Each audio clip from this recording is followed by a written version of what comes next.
Welcome to Planet MicroCap. I'm your host, Robert Kraft, and joining me today is Akiba Leisman. He's the CEO of Mako Mining. It's a publicly traded company. I got two symbols for you, MKO on the TSX Venture and MAKOF on the OTCQX. And Mako Mining will be presenting the upcoming Precious Metal Summit Beaver Creek, happening September 13th through 16th, 2022. For more information, please go to precioussummit.com. And with that, Akiba, thank you so much for joining me today. How are you doing? Excellent, as always. How are you, Robert? Oh, just gearing up for Beaver Creek. This is what we do. This is what we do this time of year, right? That's right. So, Akiba, I had you on the program about a year ago. But before we get into all the updates and everything like that, for those that aren't aware of Mako Mining, can you give us that quick overview of the company? Sure. The way that we like to describe it is that we're always doing three things in northern Nicaragua. We've now commercialized what is the highest grade open pit mine, initially scoped out at 500 tons per day. And really the objective is to use the cash flow that came from the declaration of commercial production at that first project to go and start delineating additional deposits on our property in order for us to justify expanding production by next year. And then thirdly, which I think is the most important, is that we do think that we're sitting on an orogenic gold mining camp across our 188 square kilometers of ground, or 28 kilometers of pretty much still untested strike that we have in our property. And we do think that we're going to be exploring and mining for generations to come at this very special project. Very good. All right. So you kind of hit on, our next question here a little bit. Last time we chatted, we published that interview on September 11th, 2021. So let's get that update. I think at that last interview was the first time we talked about the new gold production on your Nicaragua property. So let's get that update on production and maybe some other highlights from the last 12 months. Sure. So September 2021 would have been 2 months after we declared commercial production on the mine, but prior to us publicly disclosing any of our cost information and financial results that came from that. So now we're a full 14 months into production since we decided to declare commercial production.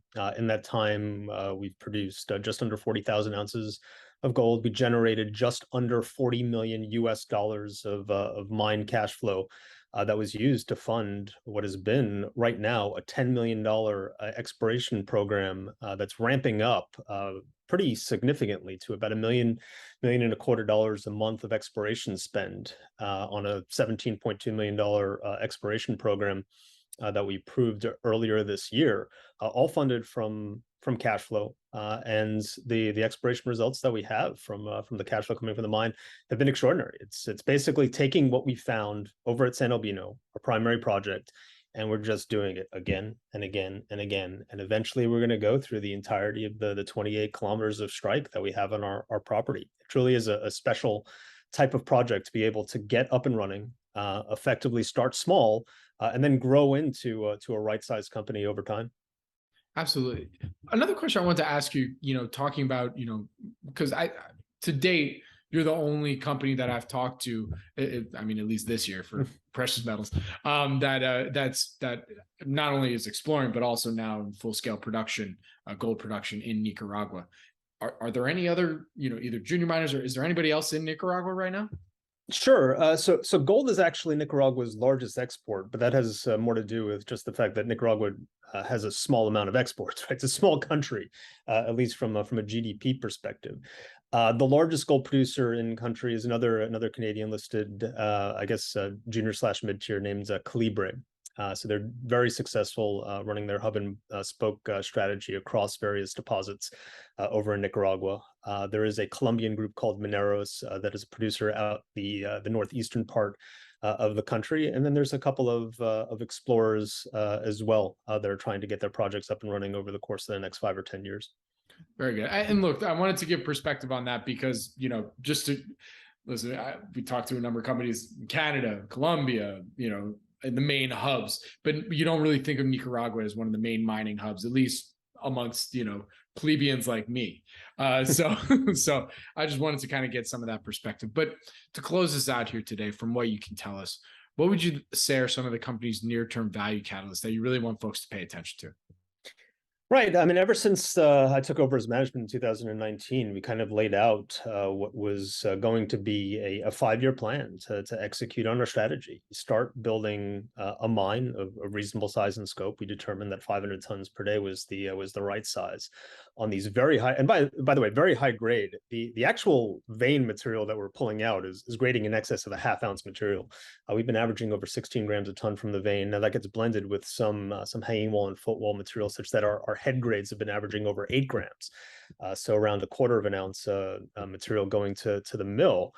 Extraordinary for an open pit. And then really using that as kind of the pivot point for us to find additional deposits of similar size and scope in our property to justify the expansion of our plants to 1,000 tons a day, which we're on target to do for next year. Later this year, we're going to be making the decision to go ahead. Still take about 8 or 9 months to actually get everything implemented on the plant, which we're fully permitted to do. And then we're a much larger company. Instead of producing just under 40,000 ounces a year, we double production and head grades are the same and recoveries are the same. You can do the arithmetic that will cause a doubling of production and probably more than doubling of cash flow, just because there are some operational synergies associated with this. And meanwhile, we have a $17.2 million exploration program that's funded through the mine that we're methodically going through.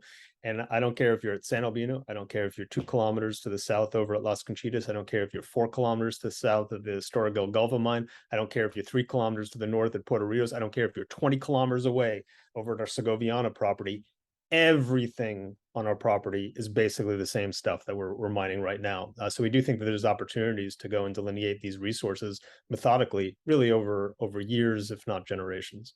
Very good. All right, well, keep it with that. Where can our audience go and find more information on Mako Mining? Sure.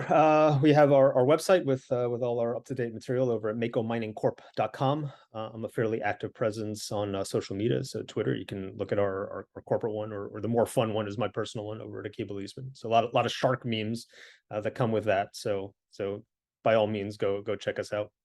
Very good. All right. Well, Akiba, thank you so much for joining me today. I really do appreciate it. Good luck. Stay safe, and I'll see you in Beaver Creek. All right, sounds good. I appreciate it, Robert. Very good. And again, Mako Mining will be presenting at the upcoming Precious Metal Summit Beaver Creek happening September 13th through 16th, 2022. For more information, please go to precioussummit.com.